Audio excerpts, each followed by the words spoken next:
Lecture number 13 states of matter. आणि last क्लासमध्ये आपण डिस्कस केले होते जे काही पॉईंट्स आतापर्यंत बघितले ते सगळे गॅसियस स्टेटसाठी होते. ओके, गॅसेसचे लॉज बघितले, आयडियल गॅस इक्वेशन बघितलं है ना, त्यानंतर लिक्विफॅक्शन ऑफ गॅस बघितलं. म्हणजे आतापर्यंत जो पार्ट आपण डिस्कस केला तो सगळा गॅसविषयीचा आहे. ओके, आता आपल्याला जे डिस्कस करायचं आहे ते मॅटरची सेकंड स्टेट ज्याला आपण म्हणतो लिक्विड है ना. तर लिक्विड विषयी डिस्कस करायचं आहे. तर लिक्विड विषयी डिस्कस करायचं आहे तर लिक्विडच्या 3 प्रॉपर्टीज आपल्याला डिस्कस करायच्या आहेत आता. एक आहे व्हेपर प्रेशर, दुसरी लिक्विड विषयी आपल्याला डिस्कस करायचं आहे सरफेस टेन्शन, आणि तिसरं आपल्याला डिस्कस करायचं आहे व्हिस्कॉसिटी. असे 3 पार्ट्स आज आपण बघणार आहोत. तर व्हेपर प्रेशर काय आहे, तसं व्हेपर प्रेशर आपण डिटेलमध्ये 12th क्लासमध्ये म्हणजे सोल्युशन नावाच्या चॅप्टरमध्ये शिकतो. डिटेलमध्ये आहे तिथं व्हेपर प्रेशर. आता व्हेपर प्रेशर म्हणजे साध्या सोप्या भाषेत सांगायचं झालं तर व्हेपरचं प्रेशर म्हणजे व्हेपर प्रेशर है ना. म्हणजे व्हेपर लिक्विडच्या सरफेसवर काहीतरी प्रेशर एक्झर्ट करते ज्याला आपण व्हेपर प्रेशर म्हणतो. म्हणजे कसं बघा, समजा फॉर एक्झाम्पल हे एक कंटेनर आहे आणि किंवा मी इकडे आहे का जागा आपल्याजवळ, बघा समजा माझ्याकडे हे एक कंटेनर आहे. या कंटेनरमध्ये मी लिक्विड घेतलेलं आहे. या कंटेनरमध्ये काय आहे, लिक्विड आहे. आणि हे सगळे लिक्विडचे पार्टिकल्स आहेत. हे कशाचे पार्टिकल आहेत, सगळे असे लिक्विडचे पार्टिकल. आणि लिक्विडची टेंडन्सी असते म्हणजे स्वभाव असते कशाचा, टू गेट इव्हॅपोरेट. काय होण्याचा, इव्हॅपोरेट होण्याचा. इव्हॅपोरेट होण्याचा म्हणजे व्हेपर तयार करायचा. कशाचा, व्हेपर तयार. म्हणजे हे लिक्विड काय तयार करते, व्हेपर. आता जर ओपन कंटेनर असेल तर ह्या व्हेपर बाहेर निघून जातील, अरे जातील ना निघून. जर ओपन कंटेनर असेल तर ह्या व्हेपर्स काय होतील, बाहेर निघून जातील. पण समजा तुम्ही कंटेनर क्लोज केला आता, म्हणजे हे कंटेनर आहे आणि याच्या आतमध्ये तुम्ही लिक्विड घेतलेलं आहे. ओके, हे लिक्विडचे पार्टिकल्स आहेत समजा, आणि हे कंटेनर कसं आहे, क्लोज. मग कंटेनर क्लोज असल्यामुळे काय होणार सांगा बरं, ह्या ज्या व्हेपर्स तयार होतील है ना, ज्या व्हेपर्स तयार होतील त्या बाहेर जाऊ शकतील का रे, नाही. ह्या व्हेपर्स बाहेर जाऊ शकणार नाहीत कारण कंटेनर कसं आहे, क्लोज आहे. मग ह्या व्हेपर काय करतात, ह्या व्हेपर बाहेर जाऊ शकत नाहीत तर ह्या या लिक्विडच्या सरफेसवर रिटर्न येतील ना, बाहेर गेले नाहीत म्हणजे. तर इथं काहीतरी प्रेशर एक्झर्ट करतील लिक्विडच्या सरफेसवर, कारण त्या बाहेर जाऊ शकल्या नाहीत. तर त्या व्हेपर्स काय करतील, लिक्विडच्या सरफेसवर काही प्रेशर लावतील.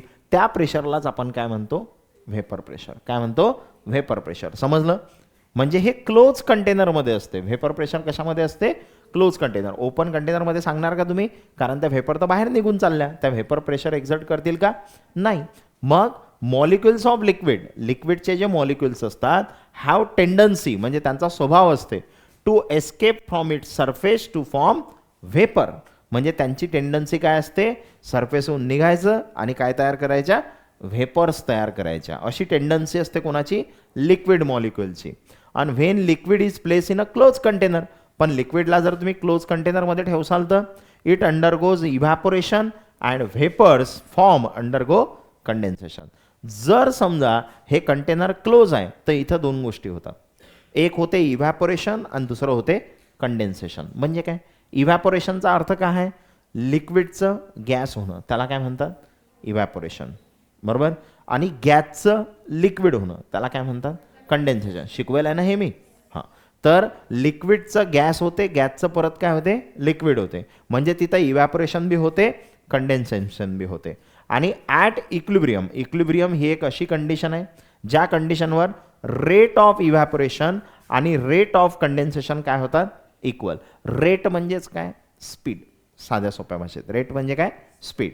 म्हणजे इव्हॅपोरेशन आणि कंडेन्सेशनचा रेट दोन्ही जेव्हा इक्वल होतात त्यावेळेस म्हणजे लिक्विडचं व्हेपर होऊ राहिलं, व्हेपरचं लिक्विड होऊ राहिलं, आणि या दोघांचा रेट जो आहे तो इक्वल आहे, तर त्यावेळेस व्हेपर प्रेशर म्हणजे the pressure exerted by vapour in equilibrium with its liquid is known as saturated vapour pressure or vapour pressure. मग जेव्हा इथं बघा इव्हॅपोरेशन बी होऊ राहिलं, कंडेन्सेशन बी होऊ राहिलं, म्हणजे लिक्विडचं गॅस बी होऊ राहिलं, गॅसचं लिक्विड बी होऊ राहिलं. आणि जेव्हा हा रेट इक्वल असते त्यावेळेस ह्या व्हेपर या लिक्विडच्या सरफेसवर जे प्रेशर लावतात है ना, त्या प्रेशरला आपण व्हेपर प्रेशर किंवा सॅच्युरेटेड व्हेपर प्रेशर म्हणतो. काय म्हणतो त्याला? व्हेपर प्रेशर किंवा सॅच्युरेटेड व्हेपर प्रेशर. आणि तुम्हाला आठवत असेल तर आपण या सॅच्युरेटेड व्हेपर प्रेशरलाच ॲक्वायस टेन्शन म्हटलं होतं. वॉटरसाठी वॉटरचं जे व्हेपर प्रेशर आहे त्याला काय म्हटलं होतं आपण? ॲक्वायस टेन्शन. शिकवलं ना ॲक्वायस टेन्शन. हां, तर तेच आहे व्हेपर प्रेशर म्हणजेच काय आहे? ॲक्वायस टेन्शन आहे. ओके, म्हणजे साध्या सोप्या भाषेत व्हेपरचं प्रेशर लिक्विडच्या सरफेसवर, लिक्विडवर व्हेपर ज्या प्रेशर लावून राहिल्या त्याला म्हणतात व्हेपर प्रेशर. मग आता हे व्हेपर प्रेशर मोजण्यासाठी मग किती व्हेपर प्रेशर लागू राहिलं हे मोजण्यासाठी इथं एक डिव्हाइस लावलेलं आहे यू आकाराचं. आणि या यू आकाराचं डिव्हाइस मी याच्या आधी बी शिकवलं आहे तुम्हाला. याला मॅनोमीटर म्हणतात. काय म्हणतात याला? मॅनोमीटर. मग आता मॅनोमीटरमुळे काय होईल बघा, हे व्हेपर्स इथून बाहेर निघू राहिल्या तर ह्या व्हेपर या ट्यूबमधून इकडे जातील की नाही? या ट्यूबमधून इकडे गेल्या की याच्यावर प्रेशर लावतील. इथं मर्क्युरी भरेल आहे आणि याच्यावर प्रेशर लावलं की हे इकडचं मर्क्युरी कुठे जाईल? वर. मग ते किती वर गेलं ते मोजायचं, त्याला काय म्हणायचं? व्हेपर प्रेशर आहे ना. त्या हाईटवरून काय भेटेल तुम्हाला? व्हेपर प्रेशर भेटेल. समजलं का? हे मर्क्युरी मॅनोमीटर आहे व्हेपर प्रेशर मोजायसाठी. तर व्हेपर प्रेशर म्हणजे साध्या सोप्या भाषेत व्हेपरचं प्रेशर जे लिक्विडच्या सरफेसवर लागू राहिलं. ठीक आहे. मग या व्हेपर प्रेशरवर कोणते फॅक्टर आहेत जे परिणाम करतात, अफेक्ट करतात, है ना? फॅक्टर अफेक्टिंग व्हेपर प्रेशर म्हणजे व्हेपर प्रेशर कधी जास्त असेल, व्हेपर प्रेशर कधी कमी असेल ते सांगण्यासाठी आपल्याजवळ दोन फॅक्टर आहे. एक फॅक्टर आहे nature of liquid. Okay,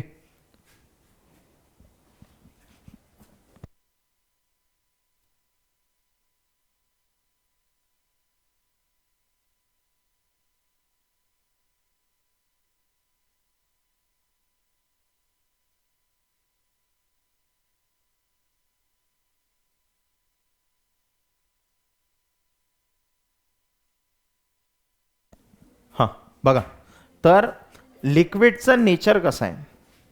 लिक्विडचं nature, liquid जर व्होलॅटाईल लिक्विड असेल, कसं लिक्विड असेल? व्होलॅटाईल. व्होलॅटाईल लिक्विड म्हणजे काय? जे व्हेपर्स तयार करते. ठीक आहे, म्हणजे liquid having relatively weak intermolecular forces. जर मॉलिक्युलमध्ये जे फोर्सेस आहेत ते वीक असले, म्हणजे लिक्विडचे पार्टिकल्स आहेत त्यांच्यामध्ये फोर्सेस वीक आहेत. फोर्सेस वीक आहेत तर काय होतील? जर फोर्सेस वीक असले ते लवकर दूर जाऊ शकतात. अरे वीक फोर्सेस असेल लवकर दूर, दूर गेले म्हणजे गॅस तयार झाला. कारण लिक्विडमध्ये पार्टिकल जवळ असतात, गॅसमध्ये दूर असतात. तर liquid having relatively weak intermolecular forces, जर फोर्सेस वीक असले, पजेसेस हाय व्हेपर प्रेशर, तर त्यांचं व्हेपर प्रेशर काय असेल? जास्त. का? कारण ते लवकर दूर जातील ना, म्हणजे लवकर व्हेपर तयार करतील, है ना. मग व्हेपर जर त्यांनी जास्त तयार केली तर व्हेपर प्रेशर जास्त. आणि अशा लिक्विडला काय म्हणतो आपण? व्होलॅटाईल लिक्विड्स. काय म्हणतो? व्होलॅटाईल लिक्विड्स. तर व्होलॅटाईल लिक्विड्समध्ये वीक इंटरमॉलिक्युलर फोर्सेस असतात म्हणून त्यांचं व्हेपर प्रेशर काय असते? जास्त असते. ठीक आहे. जसं petrol evaporates quickly than motor oil, हे तर माहीतच आहे तुम्हाला. कधी गाडीतलं पेट्रोल काढलं का तुम्ही? गाडीतलं पेट्रोल काढतात तेव्हा काय करतात? नळीतून पेट्रोल काढलं की पटकन त्याच्यावर हात ठेवतात. पाहिलं असेल ना तुम्ही? असं म्हणतात पेट्रोल उडते म्हणून, है ना. असं ऐकलं असेल ना. हां, पेट्रोल उडते म्हणून त्याच्यावर लवकर हात ठेवतात. का? कारण ते व्होलॅटाईल असते, है ना. ते लवकर व्हेपर तयार करते. मग आता पेट्रोलनं व्हेपर केलं तसंच तर पेट्रोल महाग आहे ना. 100च्या वर जायला आहे की नाही? 100 रुपयाच्या वर, आहे ना. मग त्याच्यामुळे आपण ते पटकन त्याच्यावर काय करतो? झाकण ठेवतो. ते उडलं नाही पाहिजे म्हणतो, आहे ना. म्हणजे त्या लिक्विडची व्हेपर नाही झाली पाहिजे. ओके. तर पेट्रोल हे इव्हॅपोरेट होते, है ना, क्विकली. कोणापेक्षा? मोटर ऑइलपेक्षा. ऑइलपेक्षा ऑइल होते का इव्हॅपोरेट लवकर? नाही. पण पेट्रोल होते की नाही? पेट्रोल इव्हॅपोरेट होते, है ना. का? कारण त्याच्यामध्ये काय असतात? वीक इंटरमॉलिक्युलर फोर्सेस असतात म्हणून त्याचं व्हेपर प्रेशर काय असते? जास्त असते. आणि तेच जर टेम्परेचर सांगायचं असेल तर समजा तुम्ही जसं फॉर एक्झाम्पल, हे एक्झाम्पल तुम्ही घरी पण बघितलेलं आहे. समजा तुम्ही एक भांडं घेतलं, भांड्यामध्ये पाणी घेतलं, गॅसवरती ठेवलं, गॅस चालू केला, है ना. मग आता जेव्हा गॅसची स्पीड कमी असेल, है ना, पाणी गरम झालं, त्यातून व्हेपर्स तयार होता वेळेत दिसतील. अरे दिसतील का? गॅसची स्पीड कमी आहे आणि आता गॅसची स्पीड वाढवा, आता जास्त व्हेपर तयार होता वेळेत दिसतील. अरे दिसतात का? म्हणजे गॅसची स्पीड वाढवली म्हणजे तुम्ही टेम्परेचर वाढवलं की नाही, आणि टेम्परेचर वाढवलं की जास्त व्हेपर तयार होतील, आणि जास्त व्हेपर तयार झाले की जास्त व्हेपर प्रेशर. समजलं? म्हणजे टेम्परेचर वाढवलं की व्हेपर प्रेशर वाढते. म्हणजे when the liquid is gradually heated, लिक्विडला तुम्ही काय केलं? हळूहळू हीट केलं इट्स टेम्परेचर रायझेस, त्याचं टेम्परेचर वाढते. अरे गरम केल्यावर टेम्परेचर वाढते. आणि इट्स व्हेपर प्रेशर इन्क्रीजेस, तर व्हेपर प्रेशर बी काय होते, वाढते. म्हणजे टेम्परेचर वाढवलं की व्हेपर प्रेशर वाढते. म्हणजे व्हेपर प्रेशर डायरेक्टली प्रोपोर्शनल असते कोणाला, टेम्परेचरला.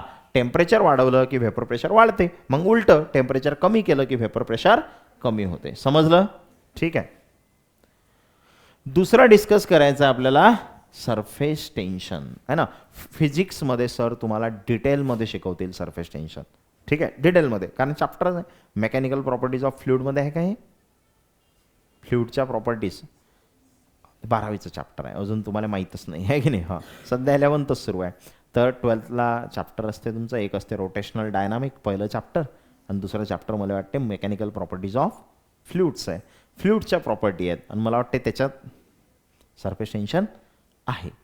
आमच्या वेळेस सरफेस टेन्शन नावाचं सेपरेट चॅप्टर होतं 2011मध्ये, आहे ना, 12वीमध्ये सेपरेट चॅप्टर. आता सेपरेट नाही आहे ते, मला वाटते मिक्स केलं कोणत्या तरी चॅप्टरसोबत, आणि त्याचं नाव आहे आता mechanical properties of fluid. Okay, त्याच्यामध्ये सरफेस टेन्शन तुम्ही डिटेलमध्ये शिकसाल. तर आपल्याला थोडाफार पार्ट आहे तो सांगतो काय आहे तो. तर बघा, एक कंटेनर आहे, आणि त्या कंटेनरमध्ये काय भरेलं आहे, लिक्विड भरेलं आहे. कंटेनरमध्ये काय आहे, लिक्विड. बोर्डकडे बघा, कंटेनरमध्ये काय आहे, लिक्विड भरेलं आहे. मग आता या लिक्विडचे पार्टिकल्स, समजा तुम्ही या कंटेनरमधला हा पार्टिकल घेतला, हा दिसू राहिला, हा लिक्विडचा एक पार्टिकल घेतला, ज्याच्या आजूबाजूला वरून खालून सगळ्या बाजूनं पाणी दिसू राहिलं, म्हणजे लिक्विड दिसू राहिलं तुम्हाला, दिसू राहिलं. त्याला म्हणतात पार्टिकल इन बल्क. काय म्हणतात त्याला, पार्टिकल इन बल्क. बल्क म्हणजे काय, कसा, त्याच्या आजूबाजूला सगळं लिक्विडच आहे ना, त्याला म्हणतात पार्टिकल इन बल्क. आणि आता याच्या आजूबाजूनं लिक्विड असल्यामुळे काय होते, या पार्टिकलवरती जे फोर्सेस लागतात, जसं या पार्टिकलला जर या साईडनं फोर्स लागू राहिला तर त्याच्या अपोजिट साईडनं पण फोर्स लागू राहिला, है ना. याला जर वरच्या बाजूनं फोर्स लागू राहिला तर खालच्या बाजूनं बी फोर्स लागू राहिला. ठीक आहे. जर त्याला इकडच्या बाजूनं फोर्स लागू राहिला तर इकडून बी फोर्स लागू राहिला. जर त्याला इकडून फोर्स लागू राहिला तर इकडून बी फोर्स लागू राहिला. बरोबर. म्हणजे त्याच्यावर सर्व डायरेक्शनमध्ये फोर्स कसा लागू राहिला, सेम लागू राहिला. नेट रिझल्ट काय असेल, 0. कारण वर फोर्स लागला तर खाली बी लागला, म्हणजे नेट फोर्स त्याच्यावर किती आहे, 0. पण तेच जर मी पार्टिकल ॲट द सरफेस घेतला, म्हणजे हा लिक्विडच्या सरफेसवरचा पार्टिकल आहे समजा, लिक्विडच्या सरफेसवरचा, तर लिक्विडच्या सरफेसवर आहे, याचा अर्थ त्याच्या वर लिक्विड आहे का, अरे सरफेसच्या वर लिक्विड आहे का, नाही. मग वर जर लिक्विड नाही तर इकडून जो फोर्स लागू राहिला त्याला बॅलन्स करायसाठी इकडून फोर्स आहे. पण मला सांगा, जो फोर्स खाली लागू राहिला त्याला बॅलन्स करायसाठी वर फोर्स आहे का, कारण वर लिक्विड आहे का. जो फोर्स इकडे लागू राहिला त्याला बॅलन्स करायसाठी फोर्स आहे का वर, याला बॅलन्स करायसाठी फोर्स आहे का. म्हणजे या पार्टिकलवर जो नेट फोर्स लागू राहिला तो कुठं लागू राहिला, खालच्या डायरेक्शनमध्ये. अरे समजलं का, या पार्टिकलवर जो फोर्स लागू राहिला तो नेट फोर्स कुठं लागू राहिला, खालच्या डायरेक्शनमध्ये. म्हणजे या सरफेसवर टेन्शन येऊ राहिलं. टेन्शन म्हणजे फोर्सच आहे ना. तर तो या सरफेसच्या पार्टिकलवर लागते. बल्कमधल्या पार्टिकलवर लागते का, नाही. तर the particles in the bulk of liquid, bulk of liquid म्हणजे हा खालचा आहे ना, are uniformly attracted in all direction. तो सर्व डायरेक्शनमध्ये एकसारखा खेचल्या जाते, अट्रॅक्ट केल्या जाते. And the net force acting on the molecule present in the bulk is 0. तर त्याच्यावर नेट फोर्स किती लागेल, 0 लागेल. समजलं. पण the molecules at the surface, पण जो मॉलिक्यूल कुठं आहे, सरफेसवर आहे, experience a net attractive force towards the interior of the liquid. पण जो पार्टिकल सरफेसवर आहे त्याच्यावर नेट फोर्स कुठं लागू राहिला, इंटेरियर ऑफ द लिक्विड, म्हणजे लिक्विडच्या आतमध्ये लागू राहिला, खेचल्या जाऊ राहिला ना तो. तर नेट फोर्स याच्यावर कुठं लागू राहिला, लिक्विडच्या साईडला नेट फोर्स लागत आहे. As a result surface of liquid act as a stretch membrane. मग याचा रिझल्ट काय आहे की हा जो सरफेस आहे लिक्विडचा हा कसा ॲक्ट करू राहिला, स्ट्रेच मेम्ब्रेन. स्ट्रेच मेम्ब्रेन म्हणजे हे जे लिक्विडचा सरफेस आहे असा खाली ओढल्या जाऊ राहिला की नाही, म्हणजे स्ट्रेच केल्या जाऊ राहिला. काय करू राहिला, स्ट्रेच. म्हणजे हा जो सरफेस आहे हा स्ट्रेच मेम्ब्रेन सारखं काम करू राहिला, कारण या सरफेसला असं खाली ओढल्या जाऊ राहिलं. समजलं. ओके. नंतर therefore liquid have a tendency to minimise their surface area. मग आता काय होईल, जर तो खालच्या साईडनं ओढला जाऊ राहिला तर असा काय होईल, तो खालच्या साईडनं ओढल्या गेल्यामुळे त्याचा सरफेस एरिया जो आहे, जो असा होता तो ओढल्या गेल्यामुळे असा होईल ना, म्हणजे त्याचा सरफेस एरिया काय होऊन जाईल, कमी होऊन जाईल. लिक्विडची काय टेंडन्सी आहे, to minimise their surface area. आणि कशामुळे? कारण तो खालच्या साईडला ओढल्या जाऊ राहिला, त्यामुळे त्याचा सरफेस एरिया कमी होण्याची टेंडन्सी आहे, स्वभाव आहे. ठीक आहे. मग सरफेस टेन्शन काय असते? तर सरफेस टेन्शन असते force acting per unit length perpendicular to the line drawn on the surface of liquid. है ना, लिक्विडच्या सरफेसवर समजा तुम्ही अशी एक लाईन ड्रॉ केली आणि याच्यावर जो परपेंडिक्युलर फोर्स लागू राहिला, कोणत्या? या लेंथवरती हा परपेंडिक्युलर काय लागू राहिला? फोर्स लागू राहिला, त्यालाच आपण काय म्हणतो? Surface tension. म्हणजे सरफेस टेन्शन काय असते? Surface tension. तर सरफेस टेन्शन असते फोर्स, काय असते?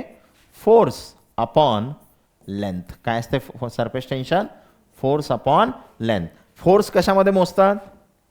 न्यूटन. आणि लेंथ कशामध्ये मोजतात? मीटर. म्हणजे याचं युनिट काय झालं? न्यूटन पर मीटर. आणि मीटर वर नेला तर मीटर इनवर्स, म्हणजे न्यूटन मीटर इनवर्स. आणि यांना दाखवतात कशानं? ग्रीक लेटर, कोणतं? गॅमा. हा वाय सारखा दिसते आहे ना, कशासारखा दिसते? वाय सारखा, गॅमा. तर यांना आपण सरफेस टेन्शन दाखवतो. सरफेस टेन्शनचं युनिट काय असते? Newton metre inverse. ठीक आहे. मग सरफेस टेन्शनवर कोणते फॅक्टर अफेक्ट करतात, है ना? मग आता बघा, जर समजा अट्रॅक्टिव्ह फोर्सेस विषयी बोललो आपण. अट्रॅक्टिव्ह फोर्सेस जर समजा जास्त असले, काय होईल? जे लिक्विडचा सरफेस आहे त्याच्यावर लिक्विडचे पार्टिकल आहेत, आणि आता जर अट्रॅक्टिव्ह फोर्सेस जास्त आहेत तर हे खाली जास्त ओढल्या जाईल, म्हणजे याच्यावर जास्त फोर्स लागेल, म्हणून सरफेस टेन्शन जास्त. म्हणजे when attractive forces between liquid particle are large, attractive forces काय असले? जास्त असले, तर सरफेस टेन्शन बी काय असते? जास्त असते. समजलं? कारण तो जास्त ओढल्या जाईल ना खाली, अट्रॅक्ट केल्या जाईल ना खाली, आणि तो खाली जर जास्त अट्रॅक्ट केला तर फोर्स जास्त लागला, म्हणून सरफेस टेन्शन जास्त. म्हणजे अट्रॅक्टिव्ह फोर्सेस स्ट्रॉंग असले तर सरफेस टेन्शन जास्त, आणि अट्रॅक्टिव्ह फोर्सेस वीक असले तर सरफेस टेन्शन कमी. समजलं? नंतर टेम्परेचर. टेम्परेचर विषय काय म्हणते?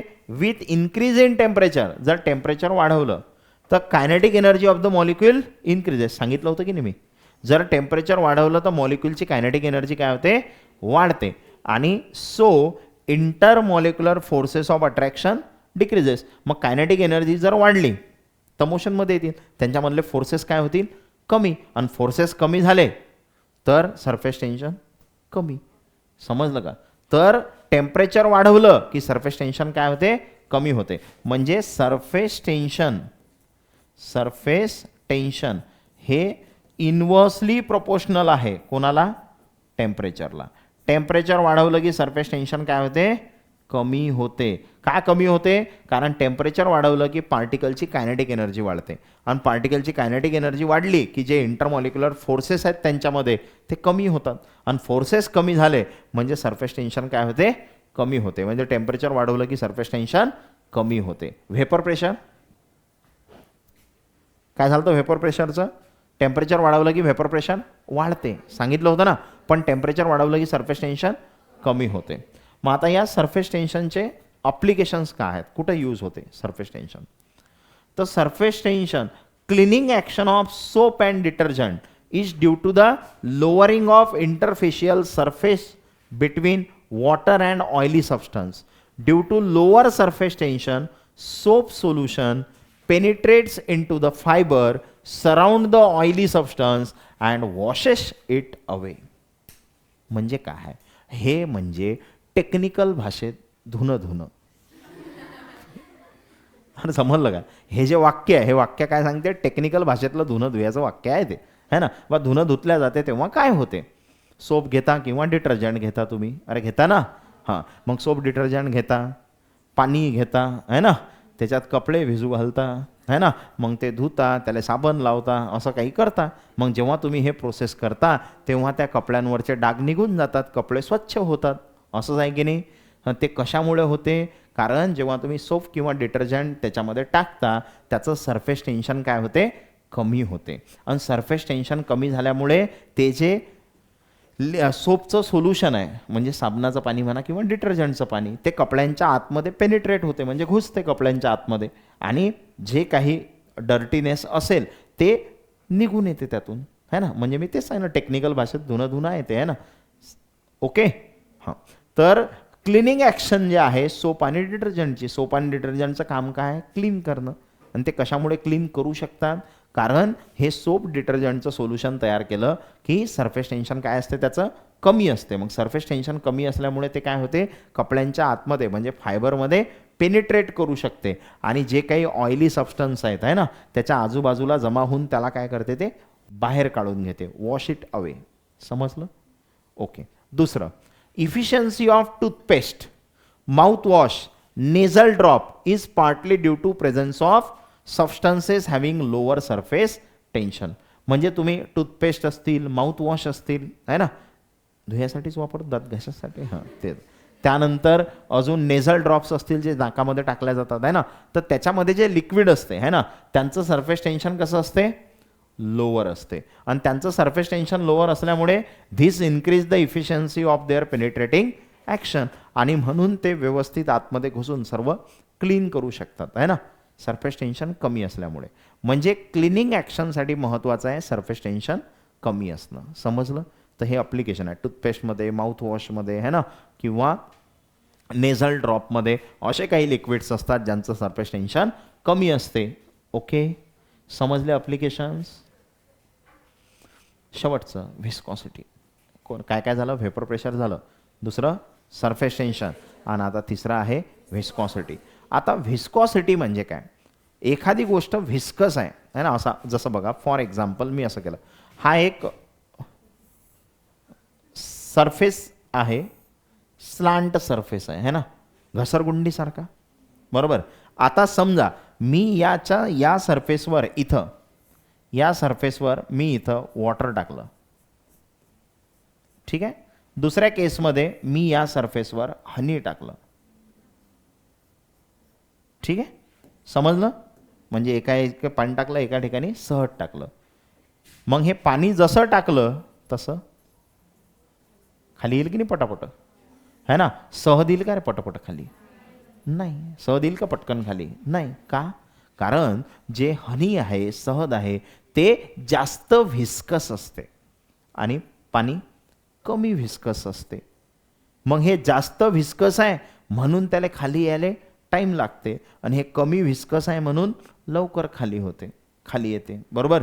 तर हे व्हिस्कस आहे म्हणजे आपल्या भाषेत सांगायचं झालं तर चिकटपणा आहे ना. अरे सहज चिकट असते की नाही? हां. मग याच्या कंपॅरिझनमध्ये हनी चिकट आहे ना, म्हणजे त्याच्यामध्ये ज्या लेयर्स असतात त्या लेयर्समध्ये फ्रिक्शन जास्त आहे. म्हणजे लिक्विड जेव्हा फ्लो होते की नाही तेव्हा लिक्विडच्या लेयर एकामेकावरती स्लिप होतात आणि समोर जातात.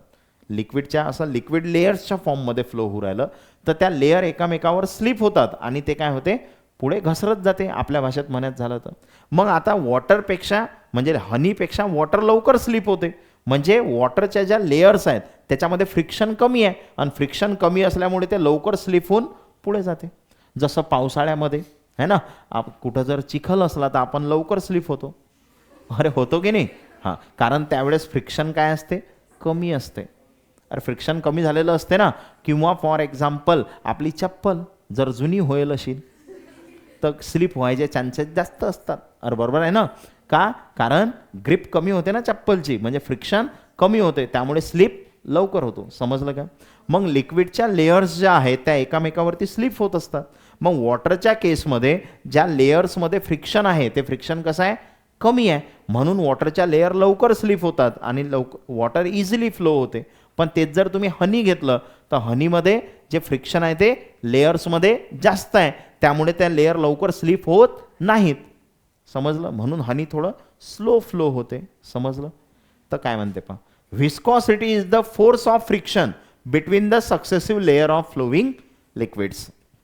जे लिक्विड फ्लो होऊ राहिलं त्याच्या लेयर्समध्ये जे फ्रिक्शन आहे ते म्हणजे काय आहे? Viscosity. Viscosity is also the resistance to flow of liquid. याची व्हिस्कॉसिटी जास्त आहे म्हणजे याच्या फ्लोमध्ये अडथळा आला की नाही, रेजिस्टन्स आलं की नाही. याची व्हिस्कॉसिटी कमी आहे तर याच्या फ्लोमध्ये अडथळा कमी आहे, हे इझिली फ्लो होते, ते इझिली फ्लो होत नाही. म्हणजे व्हिस्कॉसिटी म्हणजे काय आहे? व्हिस्कॉसिटी म्हणजे काय आहे? रेजिस्टन्स टू फ्लो ऑफ लिक्विडच्या फ्लोमध्ये आलेलं resistance. Okay. Viscosity measure the magnitude of internal friction in a liquid or fluid to flow. म्हणजे व्हिस्कॉसिटी काय मोजते? इंटरनल फ्रिक्शन मोजते लिक्विडच्या लेयर्समधलं, है ना, फ्रिक्शन मोजते. The layers of molecules in immediate contact with the fix surface remains stationary. मग ज्या layer है ना फिक्स सरफेसच्या, आता लिक्विड मी काय सांगितलं, लिक्विड जे आहे ते लेयरच्या फॉर्ममध्ये फ्लो होते. मग जी लेयर सरफेसच्या कॉन्टॅक्टमध्ये असते, इमिडिएट कॉन्टॅक्टमध्ये, ते स्टेशनरी राहते. स्टेशनरी म्हणजे स्टेशनरी शब्दाचा अर्थ काय? एकाच ठिकाणी, आहे ना, म्हणजे ते फ्लो होत नाही. म्हणजे जे लेयर म्हणजे लिक्विड लेयरच्या फॉर्ममध्ये फ्लो होते, तर जे लेयर सरफेसच्या कॉन्टॅक्टमध्ये आहे, समजा एका पाईपमधून पाणी चाललं, समजा एखाद्या पाईपमधून पाणी चाललं, तर हा पाईपचा वरचा सरफेस आहे, समजा हा पाईपचा खालचा सरफेस आहे, बरोबर. तर इथं जे लेयर असेल पाण्याची ते स्टेशनरी आहे, कारण ते या सरफेससोबत फ्रिक्शन करेल ना, त्यामुळे ते स्टेशनरी आहे आणि त्याच्या खालच्या मोशनमध्ये असतील, असं त्याचं म्हणणं आहे. तर the subsequent layer slip over one another, आणि बाकीच्या ज्या लेयर आहेत ते एकामेकावर काय होतात? स्लिप होतात आणि लिक्विड काय होते? फ्लो होते. Strong intermolecular forces obstruct the layer from slipping over one another resulting in the friction between the layers. आणि आता जर समजा हे जे लिक्विडचे मॉलिक्युल्स आहेत यांच्यामध्ये, या लिक्विडच्या मॉलिक्युल्समध्ये जर स्ट्रॉंग फोर्सेस असले तर ते इझिली स्लिप होईल का? अरे फोर्सेस जास्त झाले धरून ठेवतील ना, रजिस्ट करतील ना, स्लिप होणार, इझिली स्लिप होणार नाही. जसं हे आहे, जसं फॉर एक्झाम्पल तुम्ही इथं जर बघितलं तर असं कन्सिडर करा, हा पाईप आहे असा, आणि या पाईपमधून काय हो राहिलं? लिक्विड फ्लो हो राहिलं. मग लिक्विड जर फ्लो हो राहिलं तर जो सेंटर पार्ट आहे, जात सेंटरवाला कोणता आहे? सेंटर म्हणजे कोणता? हा, तर हा आहे सेंटरवाला. समजा याची व्हेलॉसिटी किती आहे? व्ही. याची व्हेलॉसिटी किती आहे? व्ही. व्हेलॉसिटी म्हणजेच velocity displacement per unit time, है ना, आणि speed distance per unit time. म्हणजे व्हेलॉसिटी समजणं थोडं कठीण आहे, पण स्पीड समजणं सोपं आहे की नाही, आहे ना. तर आपण समजण्यासाठी याने स्पीड म्हणू, स्पीड समजते ना लवकर आपल्या. हां, तर याची स्पीड जास्त आहे, है ना, याची स्पीड जास्त आहे. आणि जसं जसं तुम्ही दूर दूर चालले म्हणजे तुम्ही या पाईपच्या सरफेस इकडे चालले, तर व्हेलॉसिटी काय होते? कमी कमी कमी कमी होते. आणि जो पाईपच्या सरफेसला जे लेयर टेकलेली आहे त्याची व्हेलॉसिटी झिरो, कारण ते स्टेशनरी असते. सध्याच सांगितलं मी. तर सेंटरवाल्याची व्हेलॉसिटी काय असते? सगळ्यात जास्त. आणि जसं जसं तुम्ही सेंटरपासून दूर दूर दूर दूर जाता तर या लेयरची व्हेलॉसिटी काय होते? कमी कमी होते. म्हणजे when a liquid flows through a tube, central layer has the highest velocity. जे सेंटरची लेयर आहे त्याची व्हेलॉसिटी काय असते? सगळ्यात जास्त. Where as the layer along the inner wall in the tube remain stationery. आणि जे इन्नर वॉलची लेयर आहे म्हणजे याच्या कॉन्टॅक्टमध्ये जे लेयर आहे ते कशी असते? Stationary. This is the result of viscosity of liquid. आणि हे कशामुळे होऊ राहिलं? व्हिस्कॉसिटीमुळे होऊ राहिलं. कशामुळे होऊ राहिलं? व्हिस्कॉसिटी. समजलं? तर जे मिडलला आहे ना, सेंटर पार्टला जे लेयर आहे त्याची व्हेलॉसिटी सगळ्यात जास्त. आणि जे ट्यूबच्या सरफेसला लेयर लागलेली आहे ते कशी आहे? स्टेशनरी. आणि सेंटरपासून इकडे आपण चाललो तर व्हेलॉसिटी काय होते? कमी. इकडे खाली आलं तरी व्हेलॉसिटी काय होणार? कमी. जसं या लेयरची व्हेलॉसिटी व्ही आहे तर या लेयरची व्हेलॉसिटी किती आहे? V minus D V. म्हणजे काहीतरी कमी झालं ना, अजून वर गेले अजून कमी होणार, म्हणजे मायनस होणार. म्हणजे वर गेलं की व्हेलॉसिटी कमी कमी होते, खाली आलं तर व्हेलॉसिटी कमी कमी होते. आणि सेंटरला व्हेलॉसिटी सगळ्यात जास्त. अरे समजलं का? नंतर मग आता मी सांगितलं बा ह्या लिक्विडच्या लेयर्स आहेत, जसं हे पहिली लेयर, हे दुसरी लेयर, हे तिसरी लेयर, आणि ह्या लेयर एकामेकावर काय होतात? स्लिप होतात. अरे सांगितलं ना, ह्या लेयर एकामेकावर काय होतात? स्लिप होतात. समजा ही वाली जे लेयर आहे हेच तुमची सेंटरची लेयर आहे. कोणती लेयर आहे? सेंटरची. आणि सेंटर लेयरची व्हेलॉसिटी सगळ्यात जास्त असते. ते व्हेलॉसिटी किती आहे? समजा यू. सेंटर लेयरची व्हेलॉसिटी किती आहे? यू. मग आता त्याला लागून हे दुसरी लेयर आहे. मग या दोन लेयरमध्ये जे डिस्टन्स आहे ते डिस्टन्स किती आहे? समजा डी झेड. किती आहे डिस्टन्स? डिस्टन्स किती आहे? D Z. मग या सेंटरपासून दूर गेलो आपण डी झेड अंतरावर तर व्हेलॉसिटी काय होईल? कमी होईल ना. हां, मग व्हेलॉसिटी कमी होईल. किती कमी झाली? तर हे यू होती तर हे किती झाली? U minus D you. कमी झाली ना काहीतरी. व्हेलॉसिटी काय झाली? काहीतरी कमी झाली. समजू राहिलं का? डिस्टन्स तुम्ही काय केलं, या लेअरपासून या डिस्टन्सपर्यंत गेले म्हणजे DZ डिस्टन्सपर्यंत गेले तर व्हेलॉसिटी काय झाली, कमी. तुम्ही खाली आले तरीसुद्धा व्हेलॉसिटी काय होणार आहे, कमी होणार आहे. तर viscosity is express in terms of coefficient of viscosity. Viscosity आपण कोणत्या फॉर्ममध्ये सांगतो, कोएफिशियंट ऑफ व्हिस्कॉसिटी म्हणजे इटा, याला काय म्हणतात, इटा. तर कोएफिशियंट ऑफ व्हिस्कॉसिटी सांगतो आपण. आणि हा कोएफिशियंट ऑफ व्हिस्कॉसिटी काय असते, if the velocity of the layer at a distance dz is changed by value du, then the velocity gradient is given by the amount. velocity gradient काय आहे, तर याची मधातल्या लेअरची जे व्हेलॉसिटी ते u आहे. तुम्ही dz डिस्टन्सवर गेले तर व्हेलॉसिटी काय झाली, कमी झाली. किती कमी झाली, du. तर व्हेलॉसिटी ग्रेडियंट म्हणजे काय असते, व्हेलॉसिटी किती कमी झाली डिवाइड बाय किती डिस्टन्सवर कमी झाली. किती कमी झाली व्हेलॉसिटी, du. किती डिस्टन्सवर कमी झाली, dz. म्हणजे du अपॉन dz ला काय म्हणतात, व्हेलॉसिटी काय म्हणतात, त्याला व्हेलॉसिटी ग्रेडियंट आहे ना. du अपॉन dz ला काय म्हणतात, व्हेलॉसिटी ग्रेडियंट म्हणतात. म्हणजे व्हेलॉसिटी किती कमी झाली डिवाइड बाय किती डिस्टन्सवर कमी झाली, त्याला म्हणतात व्हेलॉसिटी ग्रेडियंट. मग आता force is required to maintain the flow of layers. अरे या लेअरचा फ्लो झाला पाहिजे तर काहीतरी फोर्स लागेल ना त्याला पुढे ढकल्यासाठी. और लेयर पुढे पुढे गेल्या पाहिजे तर काहीतरी फोर्स असते की नाही. तर तो जो फोर्स आहे तो प्रोपोर्शनल असते कोणाला, area of contact of layer. आता ह्या लेयर एकामेकाच्या कॉन्टॅक्टमध्ये, समजा हे एक लेयर आहे हे एक लेयर आहे, ह्या दोघं एकामेकाच्या कॉन्टॅक्टमध्ये येऊ राहिल्या. तर तो जो फोर्स आहे तो या एरियावर डिपेंड आहे, किती एरिया कॉन्टॅक्टमध्ये येऊ राहिला है ना. तर जो फोर्स स्लिप होण्यासाठी, कारण या एरियावर स्लिप होईल ना ते, तर जो फोर्स आहे तो प्रोपोर्शनल आहे कोणाला, एरियाला. आणि व्हेलॉसिटी ग्रेडियंटला. आणि कशाला, व्हेलॉसिटी ग्रेडियंट म्हणजे du अपॉन dz. म्हणजे फोर्स हा एरियाला पण प्रोपोर्शनल आहे आणि फोर्स हा व्हेलॉसिटी ग्रेडियंटला पण प्रोपोर्शनल आहे. म्हणजे तुम्ही असं म्हणू शकता फोर्स प्रोपोर्शनल आहे कोणाला, एरियाला. आणि du अपॉन dz दोघाईले बी आहे ना प्रोपोर्शनल, दोघाईले कंबाईन केलं मी. मग मी आता प्रोपोर्शनॅलिटीचं साईन काढलं, कोणतं साईन दिलं, इक्वल. तिथं एक कॉन्स्टंट लिहा लागते, तो कॉन्स्टंट आहे इथं इटा. कोण आहे तो कॉन्स्टंट, इटा. पुढे कोण आहे, ए. पुढे du अपॉन dz. मग मला जर इटा काढायचा असेल तर काढता येते का, अरे हे बाकीचं शिफ्ट करा.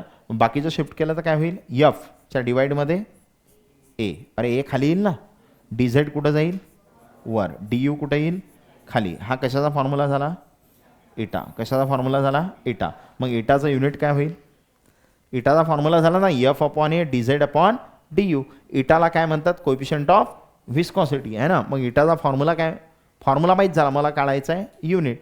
काय फॉर्म्युला आला इटाचा, इटाचा फॉर्म्युला काय आला, एफ अपॉन ए आणि dz अपॉन du आला ना. मग आता युनिट पुट करतो मी, सांगा. फोर्सचं युनिट काय असते, न्यूटन. एरियाचं युनिट काय असते, मीटर स्क्वेअर. बरोबर आहे का. dz म्हणजे काय आहे, दोन लेअरमधलं डिस्टन्स. डिस्टन्स कशामध्ये मोजतो, मीटर. यू काय होतं, व्हेलॉसिटी कशामध्ये मोजतो, मीटर पर सेकंद. सेकंद जाणार वर म्हणजे मीटर कॅन्सल आहे ना, सेकंद गेला वर म्हणजे न्यूटन सेकंद, खाली मीटर स्क्वेअर. आणि मीटर स्क्वेअर वर गेला तर न्यूटन सेकंद, मीटरची पॉवर -2. काय झालं युनिट मग, न्यूटन सेकंद मीटरची पॉवर -2. ओके. तर ठीक आहे, न्यूटन सेकंड मीटरची पॉवर -2 हे युनिट आहे कोणाचं, कोएफिशियंट ऑफ व्हिस्कॉसिटी. न्यूटन सेकंड मीटरची पॉवर -2. आणि हे जर युनिट तुम्ही KGS युनिट सांगितलं तर कसं सांगणार, न्यूटनला पुट करावं लागेल. न्यूटन म्हणजे फोर्स, आणि फोर्स काय असते, मास इंटू ॲक्सेलरेशन. म्हणजे हा फॉर्म्युला काय होईल, न्यूटन काय होईल, मास म्हणजे kg, mass into acceleration. Acceleration काय असते, मीटर पर सेकंद स्क्वेअर. इथं कोण आहे, सेकंद, मीटरची पॉवर -2. काय कॅन्सल होईल, 1 second cancel.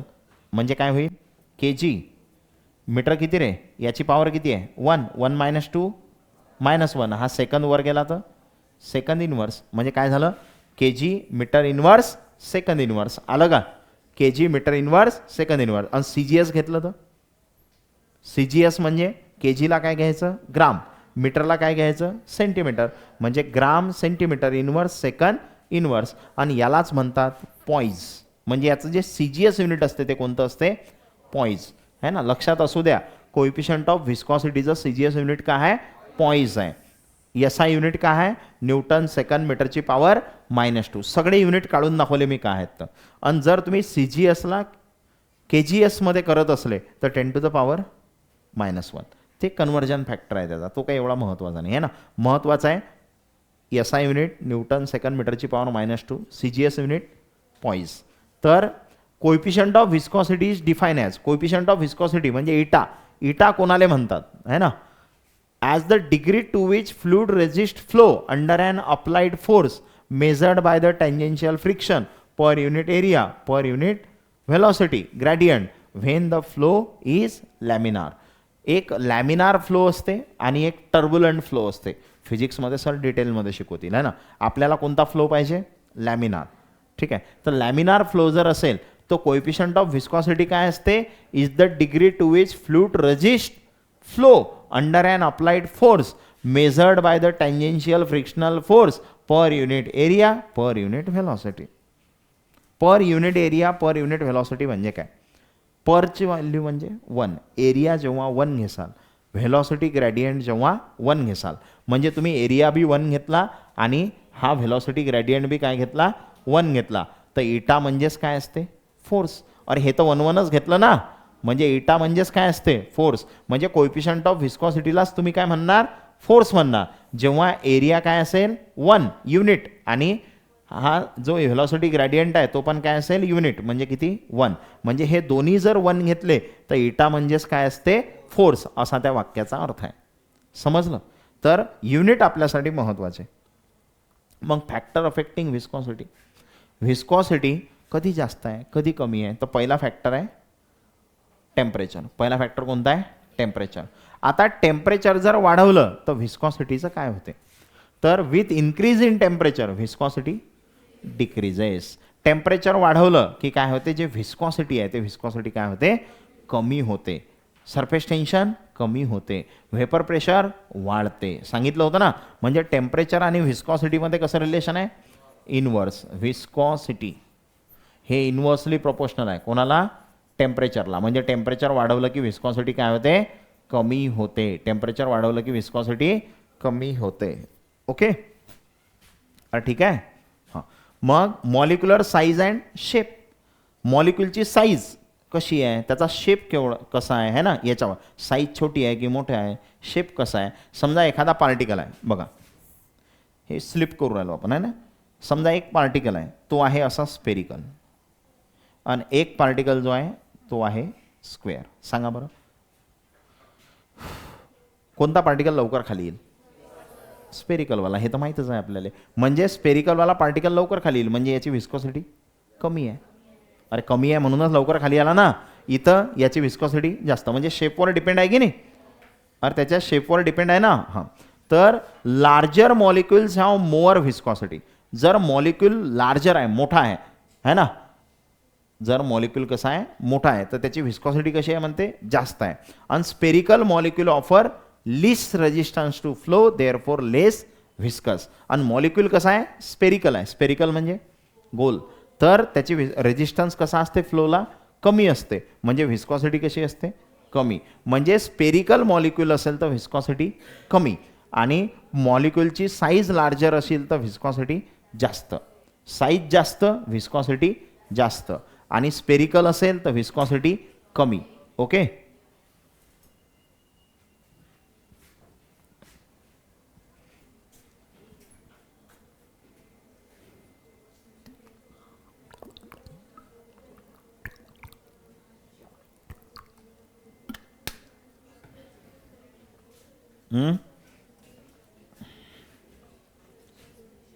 which of the following property of liquid increases with increase in temperature, increases with increase in temperature.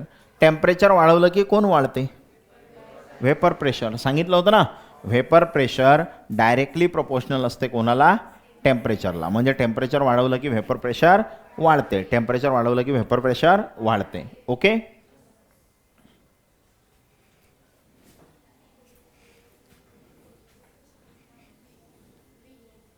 आता confusion आहे ते पाहून जरासं काही की नाही, कारण ते सारखं सारखंच दिलं त्यांना. कोएफिशियंट ऑफ व्हिस्कॉसिटी, काय फॉर्म्युला होता कोएफिशियंट ऑफ व्हिस्कॉसिटीचा? पहिले तर आपण असं सांगितलं होतं, फोर्स हा डायरेक्टली प्रोपोर्शनल असते एला आणि कोणाला, du अपॉन डी झेडला. सांगितलं होतं का असं? मग आपण काय घेतलं होतं, प्रोपोर्शनॅलिटी साईन काढलं, कोणतं साईन दिलं, इक्वल. इथं कॉन्स्टंट घेतला होता कोण, इटा, आणि पुढे काय आहे, ए du अपॉन डी झेड.